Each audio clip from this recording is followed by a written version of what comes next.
ৰাজভৱন চলোৱা কাৰ্যসূচীত পৰিকল্পিতভাৱে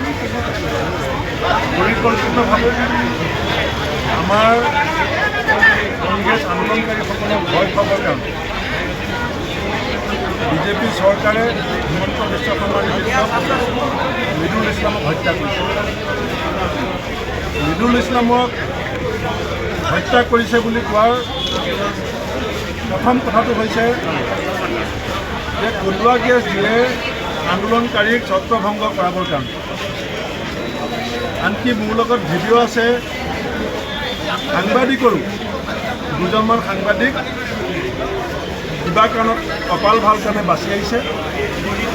সাংবাদিকো ঢলি পৰিছিলে, তেওঁলোকে তলত মুখৰ সন্মুখত কন্দুৱা গেছ দিছে, আৰু এটা নহয়, দুটা নহয়, 3টা কন্দুৱা গেছ একেলগে দিছে।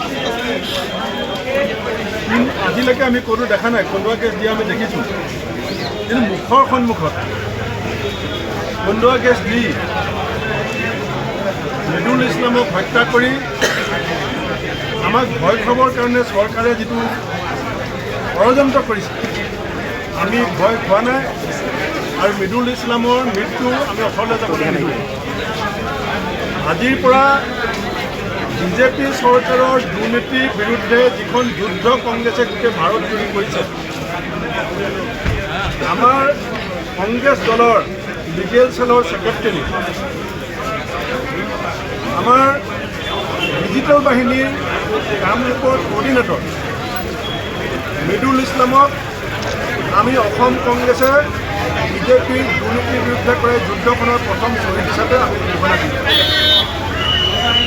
আজি গোটেই অসমত কংগ্ৰেছ দলৰ পতাকা অৰ্ধনমিত হ'ব।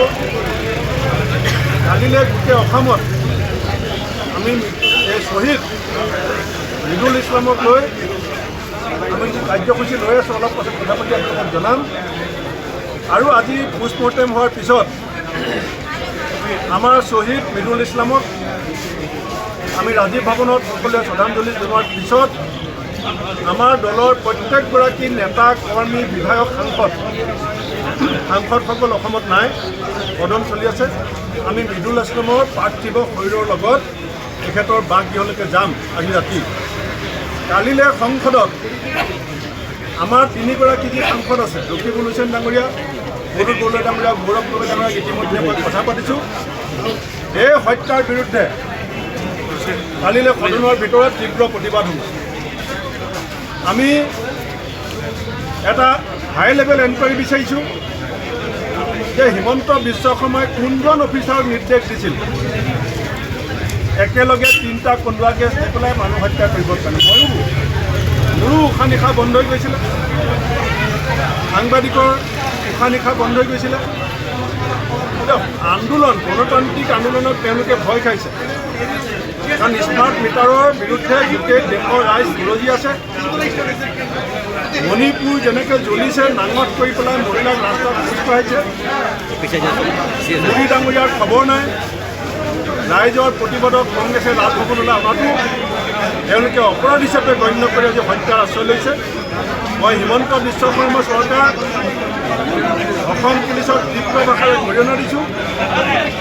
যিকেইজন বিষয়াই হিমন্ত বিশ্ব শৰ্মাৰ নিৰ্দেশত এই ষড়যন্ত্ৰ কৰি হত্যা কৰিছে, তেওঁলোকৰ আমি কঠোৰ শাস্তি হোৱাটো বিচাৰিছোঁ।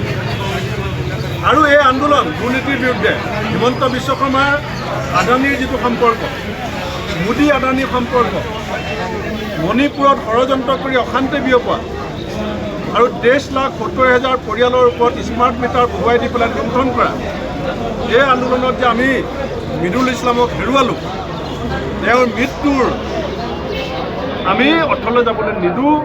এই আন্দোলন আৰু তীব্ৰতৰ হ'ব। এই আন্দোলনত আৰু আপোচ কৰাৰ কোনোদিন কংগ্ৰেছে প্ৰশ্ন উঠা নাছিল, কিন্তু আন্দোলন যে অধিক তীব্ৰতৰ হ'ব, এই কথা মই অসমৰ মুখ্যমন্ত্ৰীক জনাই দিছোঁ। কিবা আইনী বিপুল গগৈ ডাঙৰীয়াক আমি FIR যিখন আমাৰ কেছ দিব লাগে হত্যাকাৰী চৰকাৰৰ বিৰুদ্ধে, সেই কেছ দিবলৈ আমি লতাশিল থানালৈ পঠিয়াইছোঁ। আমাৰ এতিয়া এটা টীম আমাৰ মন্দিৰৰ বছৰৰ নেতৃত্বত আগতীয়াকৈ মীৰা বৰঠাকুৰ এওঁলোক আগতীয়াকৈ তেওঁৰ ঘৰলৈ যাব আৰু আমি পাৰ্থিৱ শৰীৰৰ লগত ৰাজীৱ ভৱনৰ পৰা শোভাযাত্ৰা কৰি আমি তেওঁলোকে যাম। আৰু এইটো ভাৰতবৰ্ষত আজি আন্দোলন হৈ আছে। ভাৰতবৰ্ষৰ ৰাজ্যে ৰাজ্যে ৰাজভৱন চলো আন্দোলন হৈছে। মই ৰাহুল গান্ধী ডাঙৰীয়াকো ইতিমধ্যে বাৰ্তা দিছোঁ, জিতেন্দ্ৰ সিং ডাঙৰীয়াও মোৰ সৈতে কথা পাতিছে, AC বেণুগোপাল ডাঙৰীয়াই কথা পাতিছে। আমি কৈছোঁ যে এইজন দেশত মোদী আদানীৰ দুৰ্নীতিৰ বিৰুদ্ধে মিডুল ইছলাম প্ৰথম শ্বহীদ হিচাপে আমি যে ঘোষণা কৰিছোঁ, এই কথা ইতিমধ্যে AICCকো আমি জনাইছোঁ।